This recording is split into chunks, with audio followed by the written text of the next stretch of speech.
अस्सलाम वालेकुम गाइस। आज का हमारा टॉपिक है PCN, percutaneous nephrostomy. Percutaneous nephrostomy एक इंटरवेंशनल प्रोसीजर है। ये जो है ना, किडनी का जो कलेक्टिंग सिस्टम है ना, हम उसमें कैथीटर यूज़ करते हैं रेडियोलॉजिकल कंट्रोल में। मतलब रेडियोलॉजिकल कंट्रोल के अंडर होते हुए जो है ना, हम किडनी के जो कलेक्टिंग सिस्टम है उसके अंदर एक कैथीटर ड्रेन करते हैं। ये लाइफ सेविंग होता है।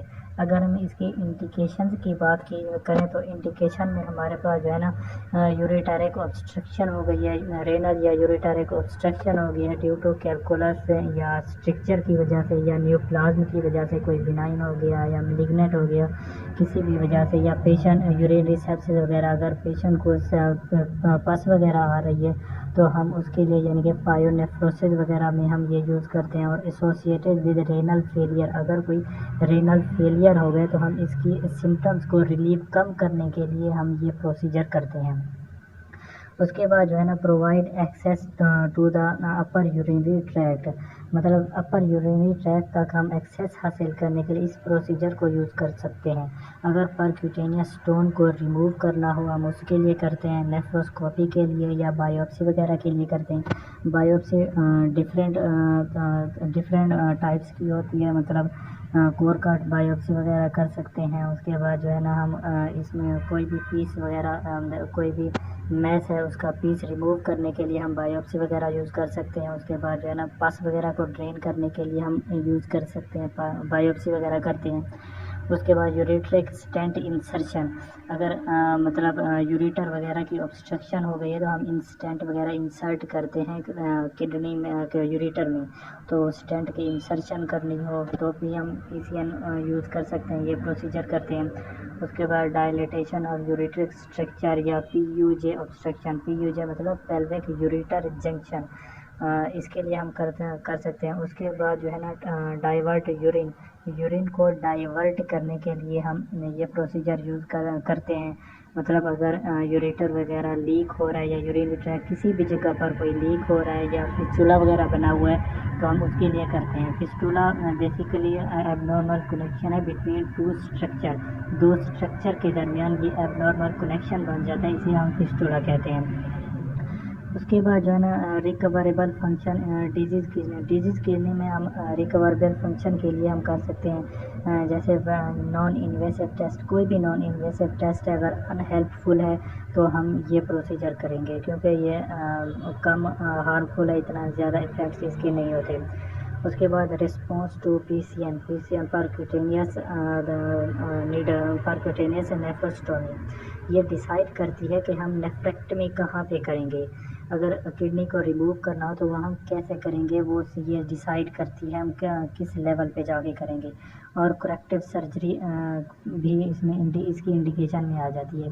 अगर हम कॉन्ट्रा इंडिकेशन की बात करें तो कॉन्ट्रा इंडिकेशन मतलब जिस चीज़ में हम नहीं कर सकते। कॉन्ट्रा इंडिकेशन ऐसी होती है, मतलब ये प्रोसीजर हम इन हालात में परफॉर्म नहीं करेंगे। जैसे इसकी नो एब्सोल्यूट कॉन्ट्रा इंडिकेशन तो नहीं है, लेकिन वैसे देखा जाए तो अनकंट्रोल्ड ब्लीडिंग, अगर कोई ब्लीडिंग कंट्रोल नहीं हो रही ठीक से, डायलिसिस वगैरह हो गया तो हम उस हालत में ये प्रोसीजर परफॉर्म नहीं करेंगे। उसके रिलेटिव कॉन्ट्रा इंडिकेशन में कोएगुलोपैथी वगैरह आ जाती है, या अनकोऑपरेटिव पेशेंट है, मतलब पेशेंट कोऑपरेट नहीं कर रहा, वो बार बार जो है ना प्रोसीजर में इंटरफेयर कर रहा है, मतलब वो सही से हमारा साथ नहीं दे रहा, तो हम उस हालत में भी हम नहीं करेंगे क्योंकि अनकोऑपरेटिव पेशेंट है। उसके बाद सीवियर रेस्पिरेटरी डिजीज़ है, अगर लंग्स का कोई इशू है, कोई मसला आ रहा है, सांस का ज़्यादा मसला है, कोई टीबी वगैरह या कोई ज़्यादा रेस्पिरेटरी डिजीज़ है तो हम उस हालत में भी नहीं करेंगे। उसके बाद कॉन्ट्रास्ट मीडिया है। कॉन्ट्रास्ट मीडिया जो है ना, पेल्विक कैल्शियम सिस्टम या रेनल सिस्टम में हम डायरेक्ट इंजेक्ट करते हैं नीडल के ज़रिए। नीडल या कैथीटर होते हैं, उसके थ्रू जो है ना डायरेक्ट इंजेक्ट किया जाता है सिस्ट में। ये हाई ओस्मोलर कॉन्ट्रास्ट मीडिया भी हो सकता है और लो ओस्मोलर कॉन्ट्रास्ट मीडिया भी हो सकता है। 300 मिलीग्राम पर मिलीलीटर के हिसाब से हम इंजेक्ट करते हैं। और कॉन्ट्रास्ट का जो वॉल्यूम है वो डिपेंड करता है साइज़ ऑफ सिस्ट पर। जितना बड़ी सिस्ट होगी उतना हम कॉन्ट्रास्ट वॉल्यूम देंगे, या कलेक्टिंग सिस्टम पर डिपेंड करेगा। इनडायरेक्ट ओपेसिफिकेशन है पेल्विक कैल्शियस सिस्टम की। जब पेल्विक कैल्शियल सिस्टम को हम इनडायरेक्टली मतलब डायरेक्ट वो जो पहले हम कर रहे थे वो डायरेक्ट कर रहे थे, एक नीडल या कैथीटर इंसर्ट कर रहे थे डायरेक्ट सिस्ट में या पेल्विक कैल्शियल सिस्टम में और कंट्रास्ट इंजेक्ट कर रहे थे, लेकिन इसमें हम नहीं कर रहे, इसमें इनडायरेक्ट हम कर रहे हैं। मतलब इंट्रावेनस हम इंजेक्ट करेंगे एक वेंस के ज़रिए, वो जाके पेल्विक कैल्शियल सिस्टम को इन्हेंस कर देगा और पेसिफाई कर देगा। उसमें हम लो ओस्मोलर कंट्रास्ट मीडिया यूज़ करेंगे 350 मिलीग्राम पर मिलीलीटर।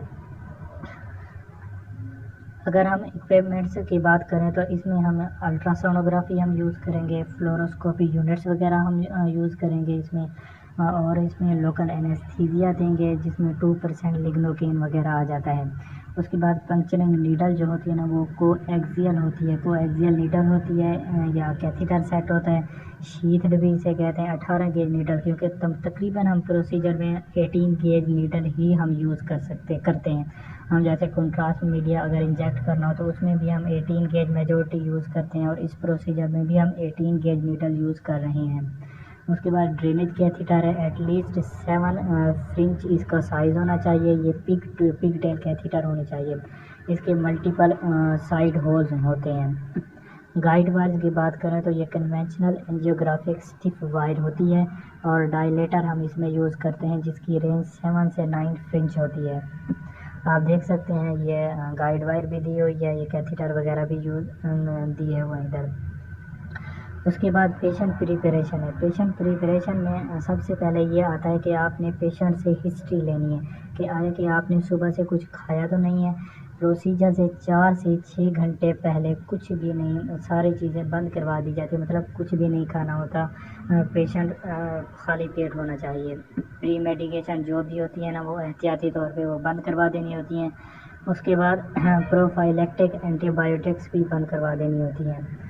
और तो अगला हम टेक्निक का प्रोसीजर है, टेक्निक का प्रोसीजर हम इंशाल्लाह नेक्स्ट लेक्चर में डिस्कस करेंगे। तो इसके लिए हमारे चैनल को सब्सक्राइब कर दें और लाइक कर दें ताकि हर आने वाली वीडियो आप तक पहुंच सके। तो अगर हम टेक्निक्स वगैरह पढ़ेंगे उसके बारे में हम आपको बताएंगे, कॉम्प्लिकेशन इसके बारे में क्या आती हैं वो आपको बताएंगे, और आफ्टर केयर इसके बाद इस प्रोसीजर के बाद हम एहतियात क्या क्या कर सकते हैं, हम क्या क्या एहतियात करने की ज़रूरत होती है ताकि ज़्यादा मसला ना हो, तो वो हम इसमें करेंगे। तो अब तक के लिए खुदा हाफिज़।